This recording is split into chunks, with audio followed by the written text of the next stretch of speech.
All right.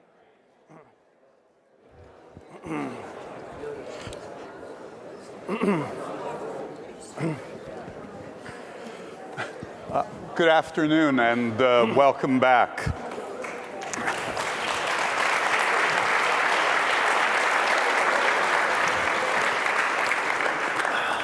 It's a very happy thing to be reunited with somebody who's by now a kind of honorary Ojai Festival citizen, the composer John Luther Adams.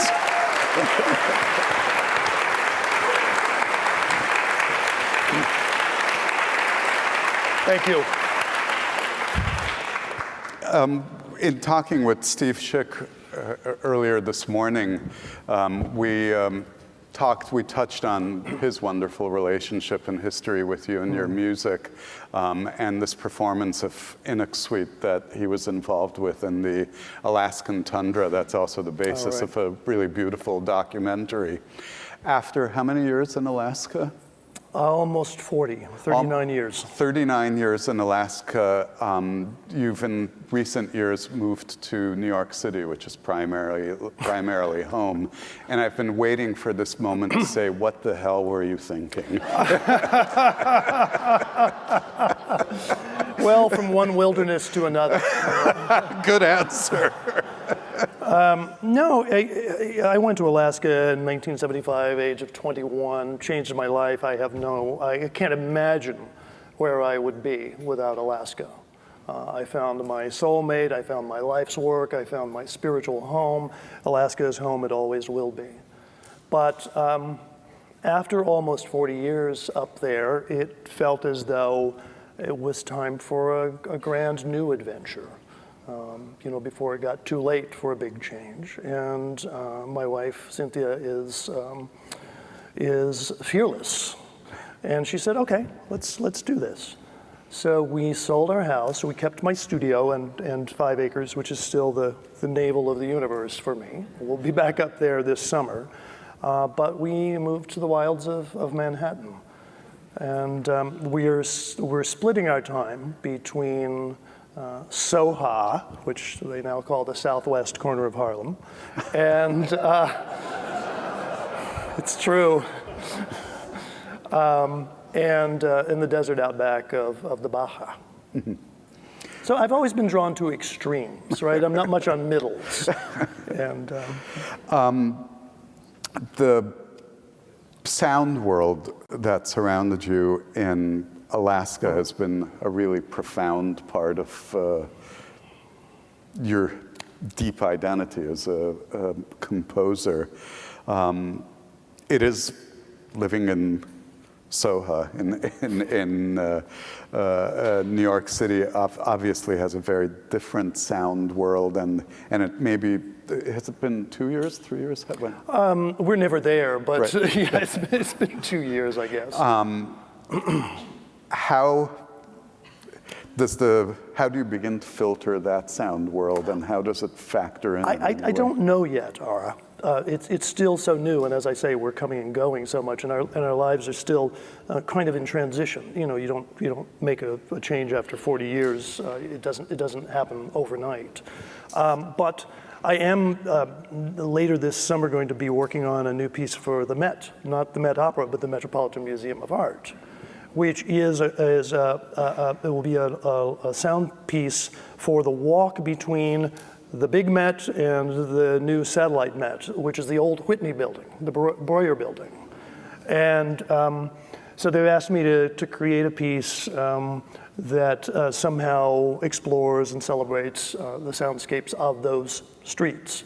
There's several different routes along the grid to get between one building and the other.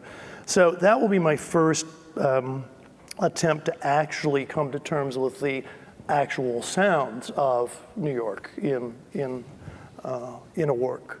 So stay tuned.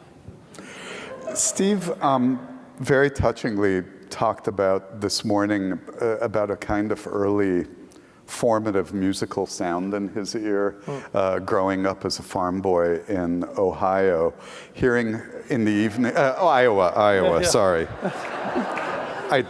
either deeply offended Buckeyes or Iowans. I'm not sure which, for which I apologize profusely in Iowa. What are Ohioans? Buckeyes. No, I mean people from Ojai. Who are you? Ojai? Ohioans? Ohites? Okay, anyway. Lucky is what I call them.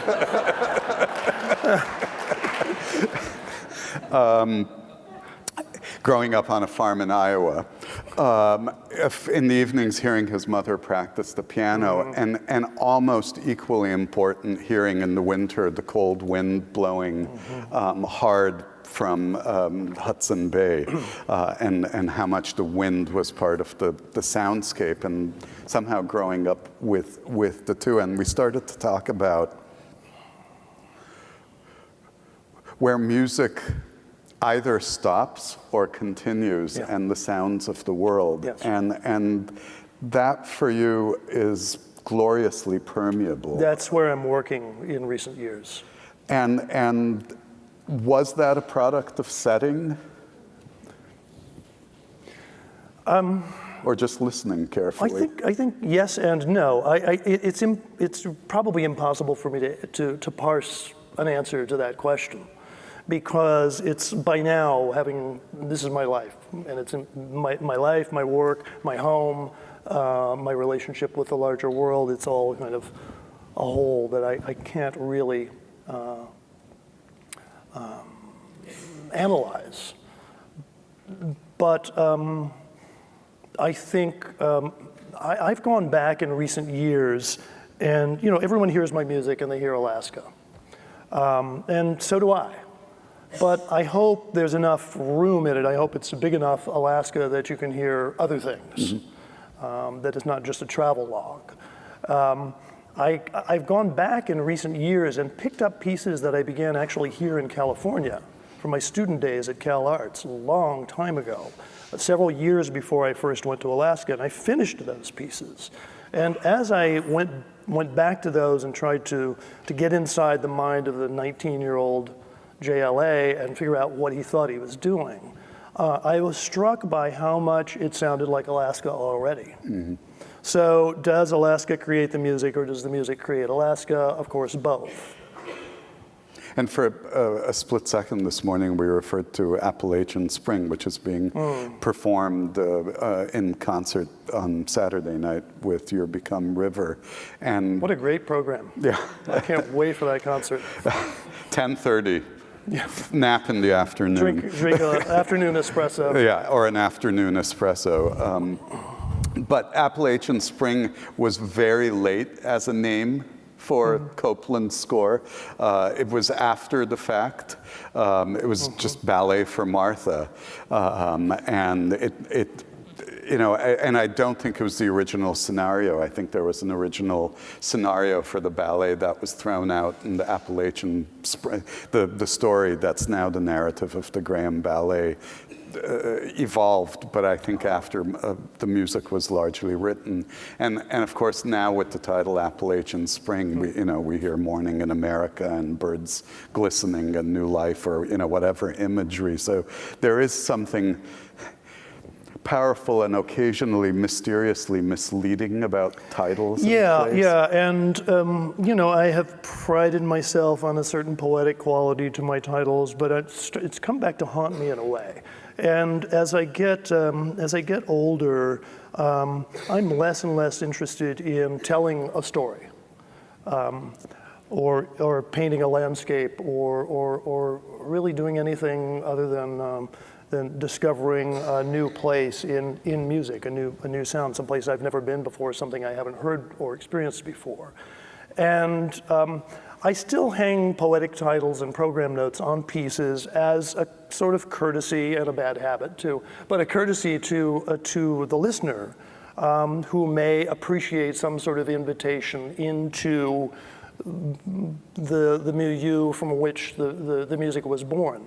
But I would emphatically encourage anyone who is distracted by my program notes or titles or anything I may say about the music to ignore it all and just find your own way into the world of the music. That's what it's about. It's about experience. It's not about narrative.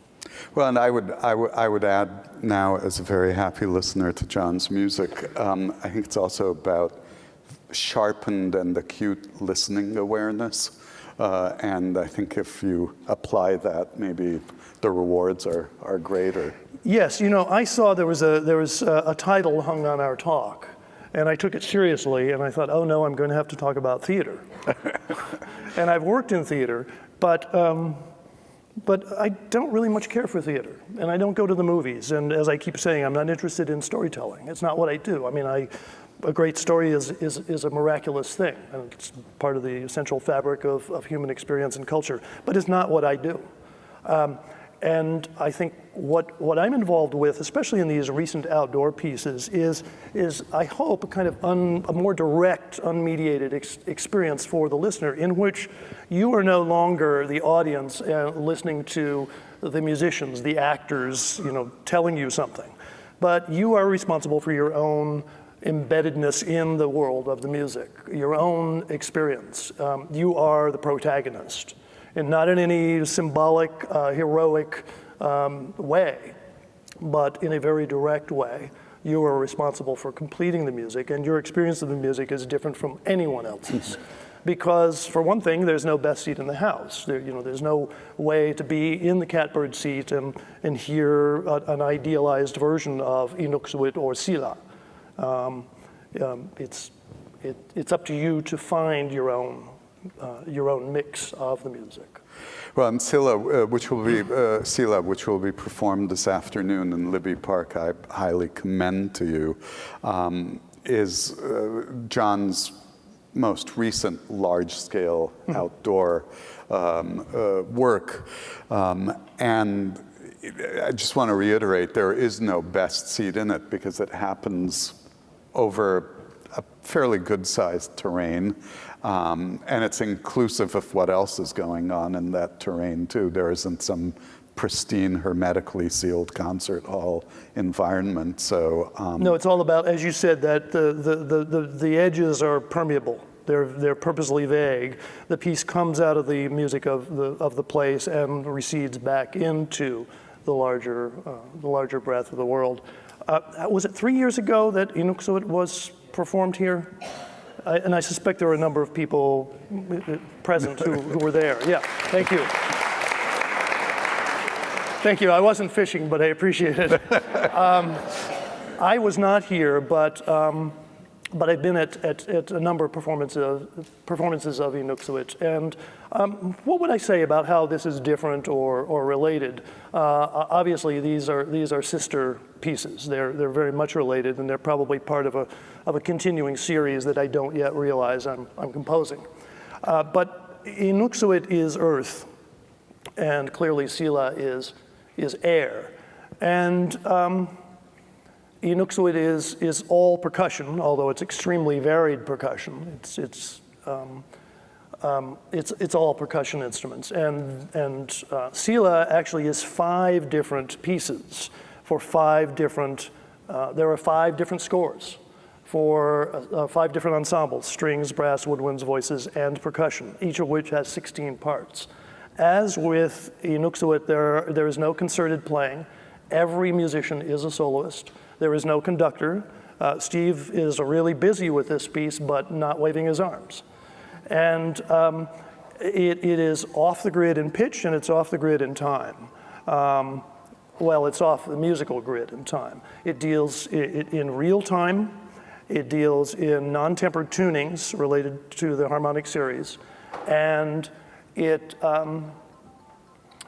everything, the moment-to-moment details of Sila are determined by the length of each individual player's breath. So everything is composed. The sequence, all the notes that you hear are composed. The sequence of events is thoroughly composed, but the moment-to-moment topology of each performance is different because the length of breath of each individual musician is different. Different people, different instruments, even different registers on the same instrument. have very different breaths.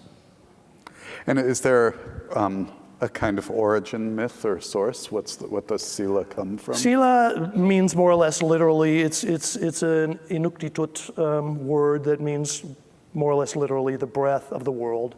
And it's chi.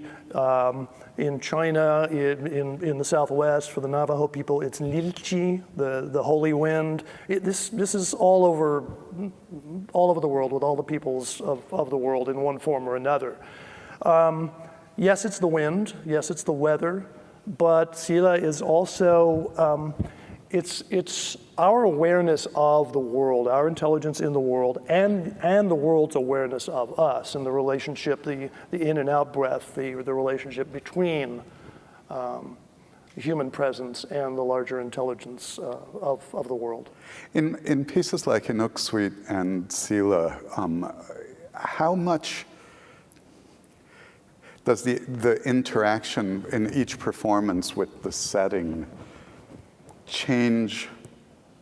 How much does the piece change in different settings? Massively, and I think Sila even more than Inuksuit.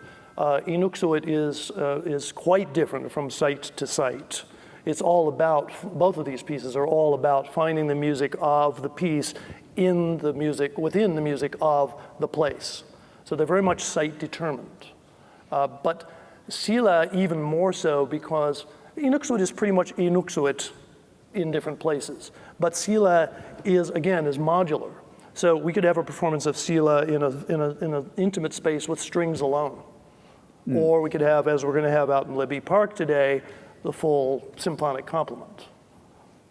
And the first, I mentioned the very first performance of Sila was in an urban setting. It was co-commissioned by it was in the Hearst Lincoln Plaza. Center. It was in the plaza at Lincoln Center.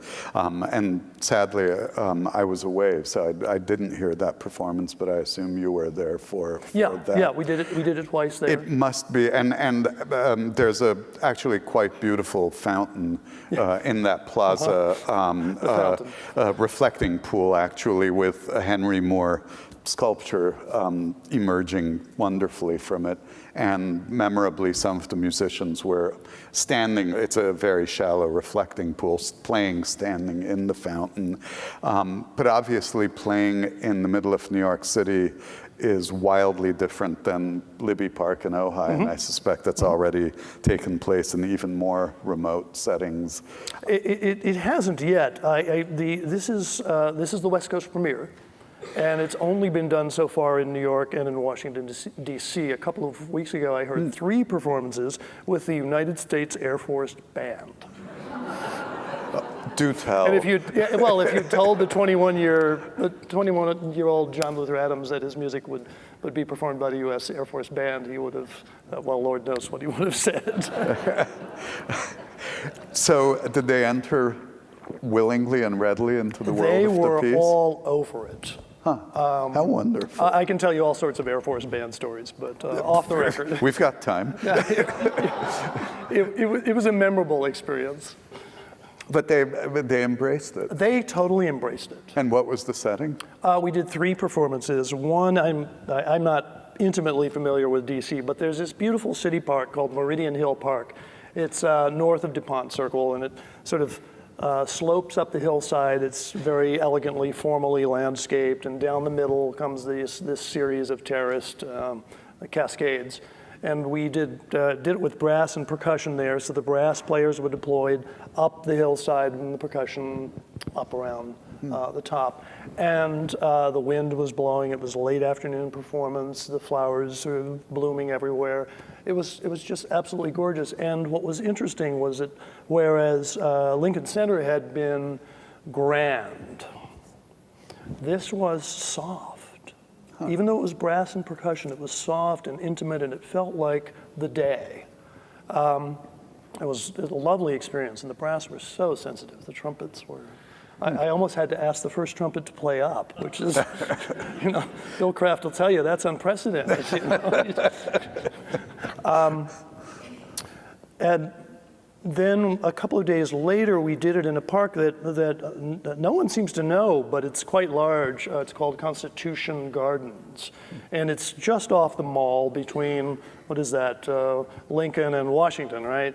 And right next to the Vietnam Memorial, which I visited for the first time. It's this big, open, slightly rolling park with trees and grass and water. Lovely setting. There we did it with woodwinds, strings, and singers. And that was my favorite Sila so far. That was just magical.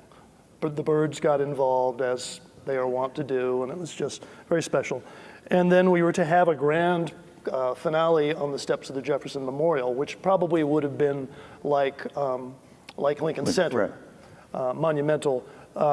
They had violent thunderstorms, so we went inside to the National Museum of American History, a building I didn't know, and I'm here to tell you, Sila is an outdoor piece.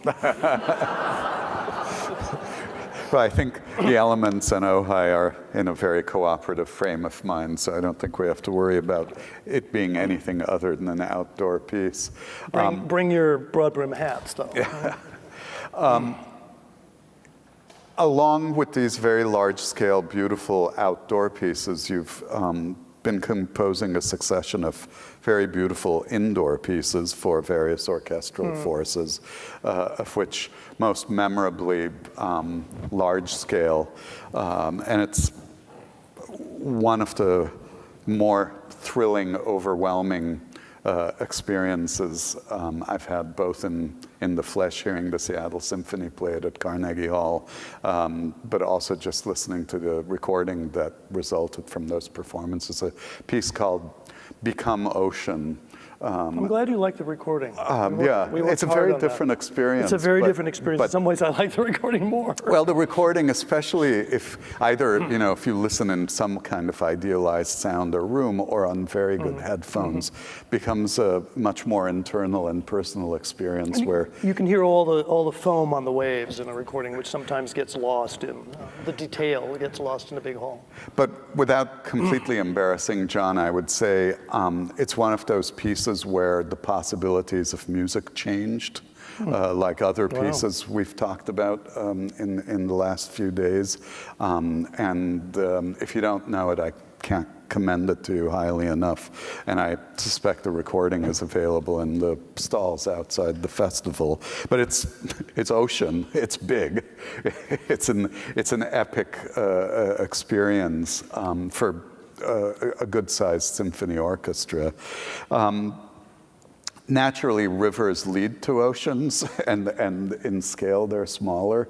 The piece we hear in live performance at this festival is Become River. And if you could tell us a little about the genesis of that piece. Sure, I'd be happy to. But just first an aside on ocean, I would be remiss if I didn't point out that it's going to be performed in Disney Hall. The LA Phil is going to do it. I can't remember the dates. Sometime, Earl, do you remember? November 13th and 14th. It's sometime in mid-November. Of this year. I'm thrilled about that. The first time I'd ever been in Carnegie Hall was to hear that piece, and this will be the first time I'm in Disney Hall. So that's pretty good. And by the way, let me just add, thrillingly and appropriately, Become Ocean won the Pulitzer Prize for that year in music. Become River precedes it, right? Well, or not exactly. I was tricked into composing this piece by my best friend, who really plays me like a Strad. I was having dinner with Steve, and he just he had an agenda, which was well concealed. And so he hooked me by asking, so you're working on this big new orchestra piece, tell me about it. This was Become Ocean. I was just sharpening my pencils to begin. I had sketches, and we were going back to Mexico, and I had 4 months blocked out. I was going to write this piece, and made the mistake of having dinner with Steve in San Diego just before going south. And so I told him, I went on about what I had in mind and where the title came from and what I was going to do. And he said, well, you know, you've, it sounds like it's already written, really. You just need to put the notes down. And, you know, wonder what, you know, whether there's some way to have something that flows into the ocean. You know, a little something smaller. That's our man, Steve. I knew that was it. And I said, well, no, I don't think so. I've got to do this big piece. And he just says, okay. And I got down to Mexico and was, you know, getting ready to go to work. And damn it, I started making sketches for this river piece. Which also, both of those pieces kind of wrote themselves. They were just ready to happen. So they are directly related. They are directly They're related, kind of intertwined. and now I'm sketching the third of the trilogy, or is it a triptych? I never know. Become Desert, which seems frighteningly appropriate to California right now. Which is going to be another big orchestra piece with ensembles deployed very widely. Mm-hmm. But Become River is, for me, it's a short piece. It's maybe 20 minutes or less. And it was a commission for the St. Paul Chamber Orchestra. Steve directed the premiere performances, and he understood, as usually happens, he understood and appreciated the piece before I did. And I was not sure it was worthy, and he just, you know, just kept saying, you know, shut up, John. Just let us do our work. And he was right. It's usually the case. It's a very quiet piece.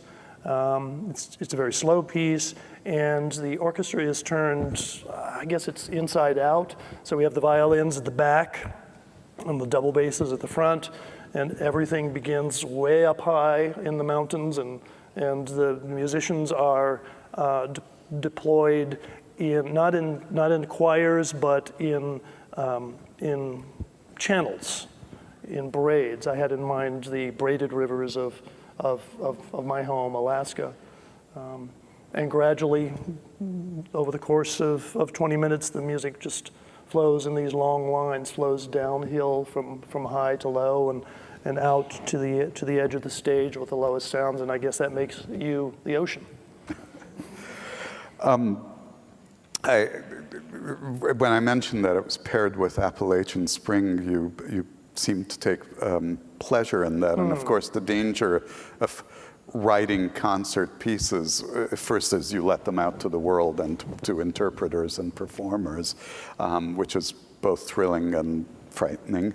And then there is this eternal jigsaw puzzle of programs being made, and I imagine sometimes your pieces are paired with things that are somewhat alien, but other times things that shed new light. Can you talk a little about, actually your reaction to just the idea of being with it's the original 13-player version of Appalachian Spring, why that gives you pleasure, and maybe what life your music suddenly takes when it's paired with other music on orchestral programs? You know, I don't get the opportunity to think about programming much, and as you say, sometimes it's not a pleasant experience to hear your music in a program that's not conceived in a flattering or a well-considered way. So it's not something I give a lot of thought to, but just it's a gut reaction, you know. The small version of Appalachian Spring and Become River seem to have a natural sonic affinity. There's a kind of clarity and openness. I mean, Copeland has never been a huge influence on me, even when I was young. He's a composer whose work I don't know as well as I should. There are certain pieces that I know and love very much. But you know, it's not like Copeland is one of my main men. Right. But this program just makes sense to me because of what I would say is a sonic affinity.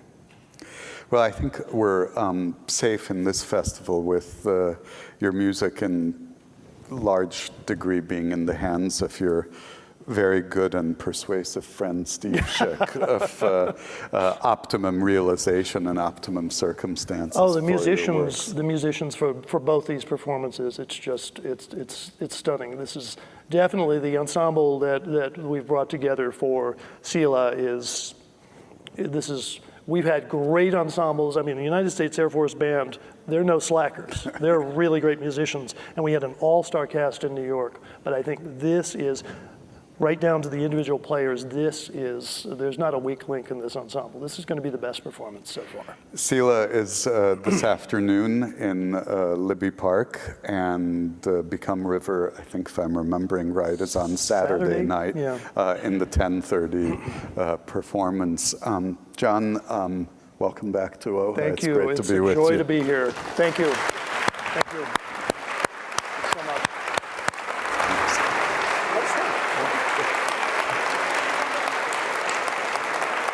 You gonna stay up?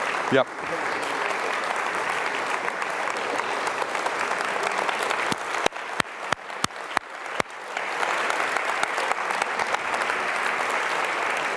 We will take a moment to trade microphones and invite the second of this afternoon's composers to join us for the remaining half hour of the talk this afternoon. He is Roland Auzet, who is in Ojai for the first time, and who's the creative spirit behind a remarkable work involving Kurt Schwertzik and Steve Schick that I think will, even by Ojai standards, be singular. And Roland is in a new generation of almost unclassifiable artist in being a composer, a percussionist,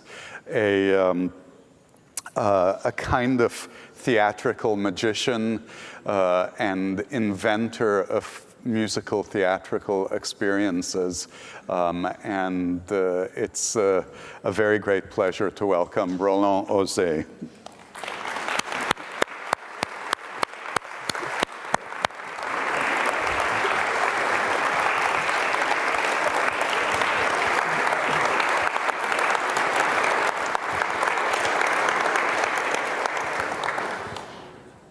The piece is inspired by Kurt Schwertzik, who himself was almost unclassifiable as an artist. And maybe you can actually begin by giving us an introduction to Schwertzik, who, for those who don't really know his work.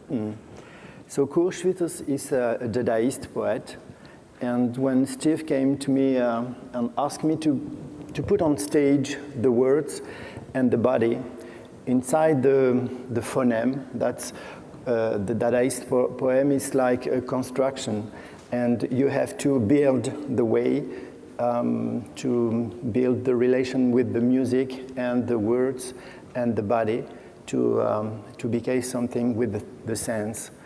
And when Steve asked me to put on stage, the first way was to say that he can perform by hours this piece, which is incredible because it's 40 minutes, and this is like a performance really incredible. So we work with something that's the words and the phoneme could be with Steve and himself. If it's there is a possibility to write the poem in the real time of the performance. So we build something with mirror, with architecture on stage, that he can build himself like a Dadaist way to put the words and the body inside the contraction. In fact, the story is like a man who is looking for a way for himself and everybody. It's so that way. It's a performance piece. The original work, as Roland said, is a Dadaist poem that's called Ur Sonata, yes. A kind of source sonata. So it actually is consciously built on musical form, and to some degree, it follows. It's a 4-movement sonata, right? Yes, 4. Yeah. And it follows in its own very abstract Dadaist way, sonata form. How was it? Was it just a published text originally, or is there a history of performance realizations? In fact, no, this is, we saw many times someone is reading the text like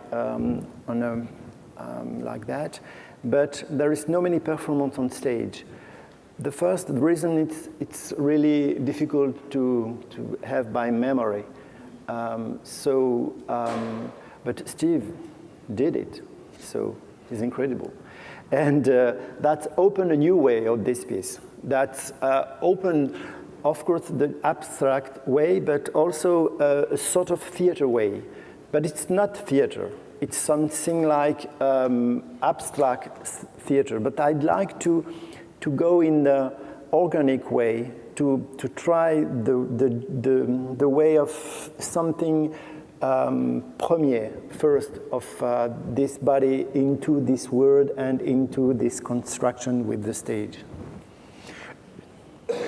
I mentioned in my introduction that you yourself are a percussionist, Yeah. and Steve is a percussionist, of course, brilliantly, but this isn't exactly a percussion piece. Does percussion manifest itself in some way? Yes, of course it manifests first, of course, and I think Steve and maybe the percussionist today have the possibility to be the relation with all the elements could be percussion. I mean, this one, the words, and this building, or an instrument, or I don't know, my trousers, and we have the possibility to build the relation of polyphony, of polyrhythmy between all these elements. And I think I met Steve 25 years ago in Darmstadt. He was my teacher. So this is first, it's a very intense day to be here and to be in Ojai this week.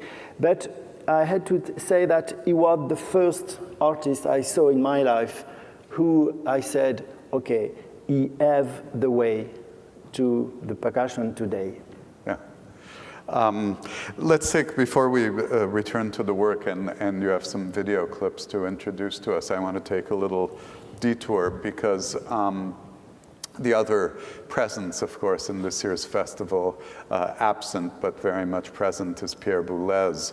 And you have your own history with Boulez, and I'm fascinated to learn about it because you have a very different sensibility than Pierre, Yes. but somehow I think he recognized a sense of exploration in you that he admires. Yes, I was in IRCAM many years ago, and I play Le Marteau sans Maître at first when I was a student with Pierre Boulez. And many years ago, I recording a sort of coffret with many pieces DVD and so on, of Xenakis music and many composers. And I asked Pierre Boulez to dedicate it and make a few words of these CDs and DVD. And we spent an afternoon together, and we spoke about one thing for me was very important. It was the moment with Pierre Boulez was with Jean-Louis Barrault in the theater. You know, I saw yesterday night, it was a very nice part of the evening, that he said, in his life, when he met Jean-Louis Barrault, a theater man, Jean-Louis Barrault said, okay, we need someone to conduct the musicians, so come on, do it. And Pierre Boulez said the same thing for me. He said, you want to explore many things, many objects, many ways of your artist way, so go and do it. So that's, for me, it's the same thing with Pierre Boulez and Stephen Schick. This is two men in my life, not the same age, not the same way, not the same work and so on, but they are something like the right and the left to spend my life. So that's my way. It is interesting to think about. I don't know if it was clear, if you're not deeply familiar with Boulez's biography, that the beginning of his working life was as music director for Jean-Louis Barrault's theater company. And so as formidable an innovator and musical thinker Pierre has been, his entire life he's also been a practical musician.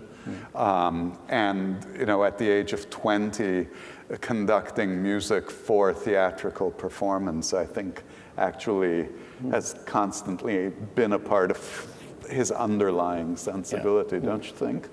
Yes, that's right.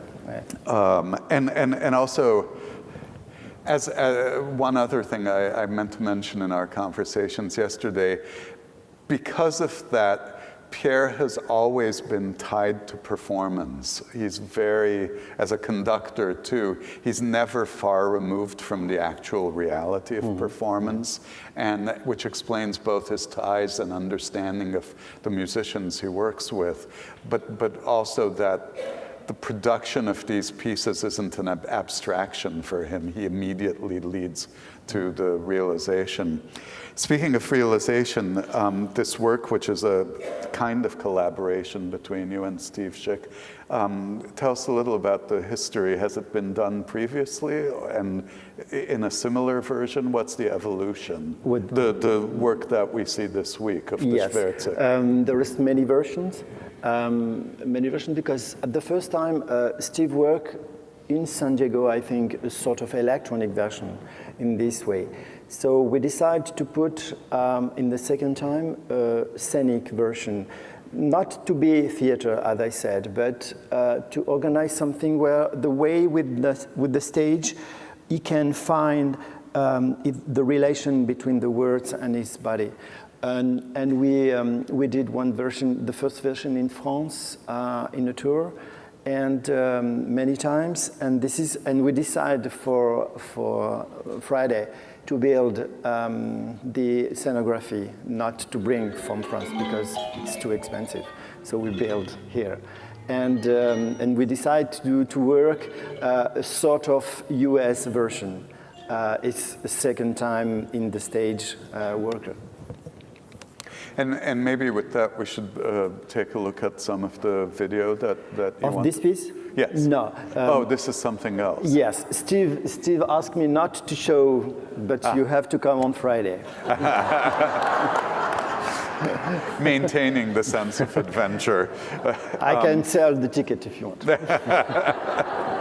You don't ever have to worry with this bunch. This is a fearless audience. Then maybe let me turn it to you to introduce what we are about to see.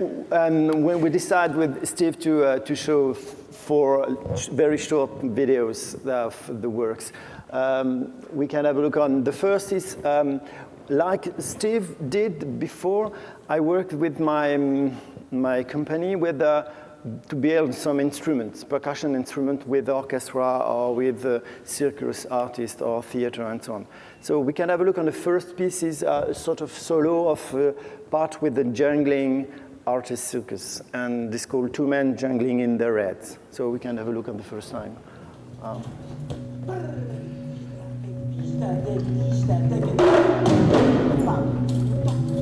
C'est pas le bon son. Il y a un autre son.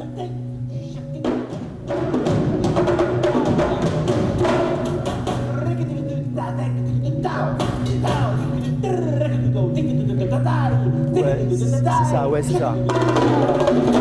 Voilà, c'est celui-là. OK. Et donc c'est celui-là qu'il faut jouer. Yes.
This is the first.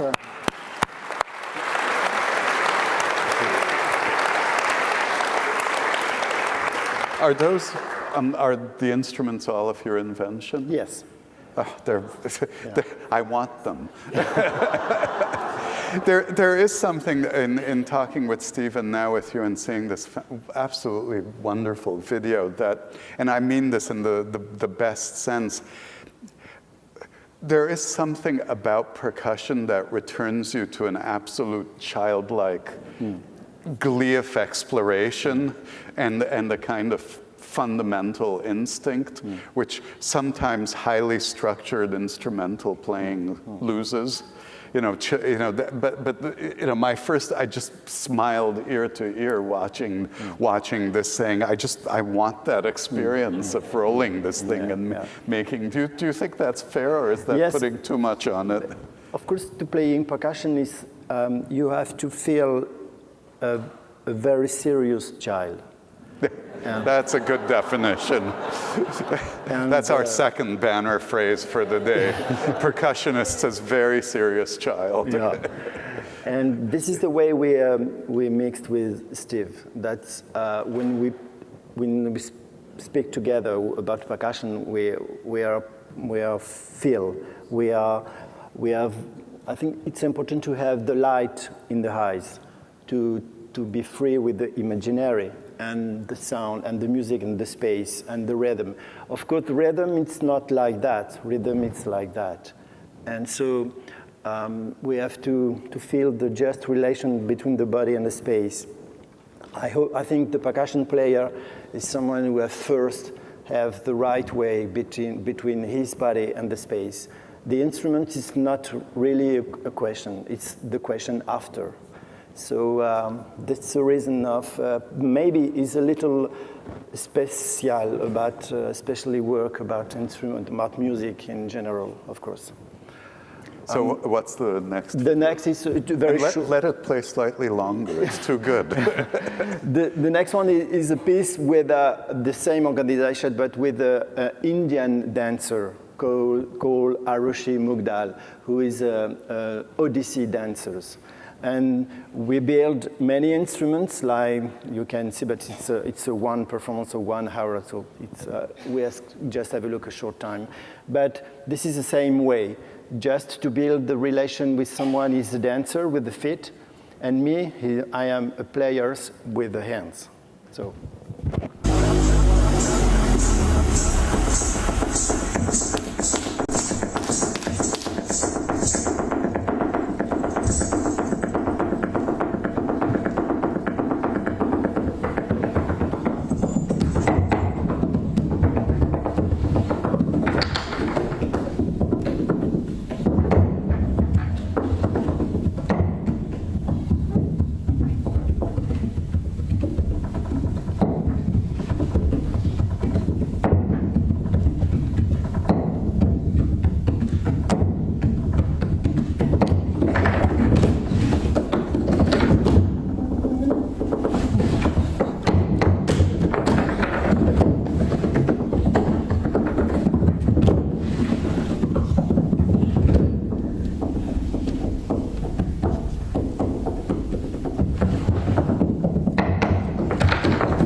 Okay.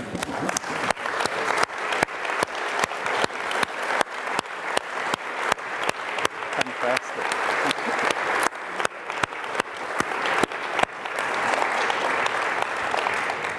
Just to satisfy myself, and I suspect many of you, these are all from YouTube, so these are viewable, Yes, yes. easily viewable when one does a search for your name. Yeah.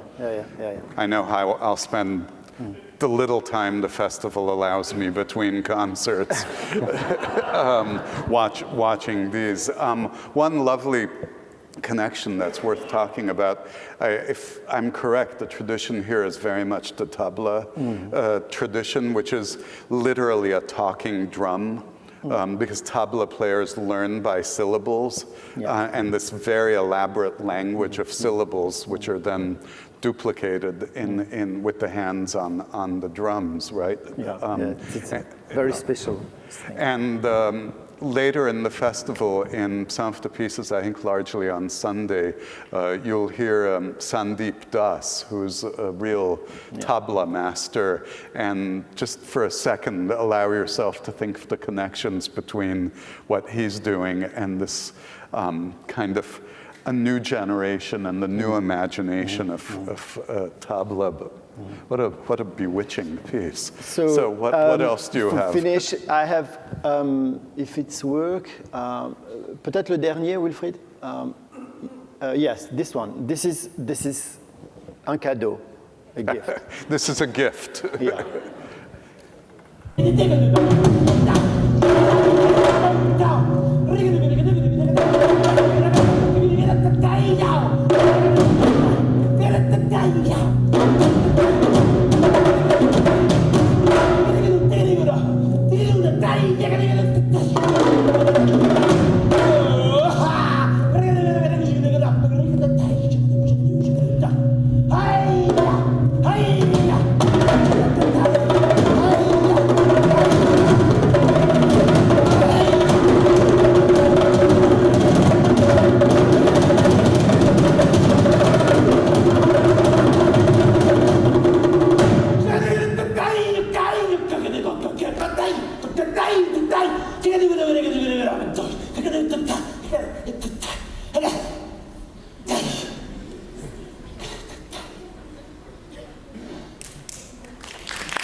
And not that we ever planned it this way, but serendipity is sometimes a better inventor.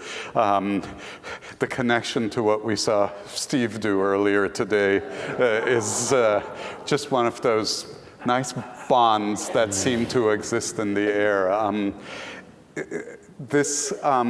One of the great adventures of the Ojai Festival is renewed discovery each year, and I have a feeling for many of us, among other joys, this will be the year we discovered Roland Auzet. Bienvenue.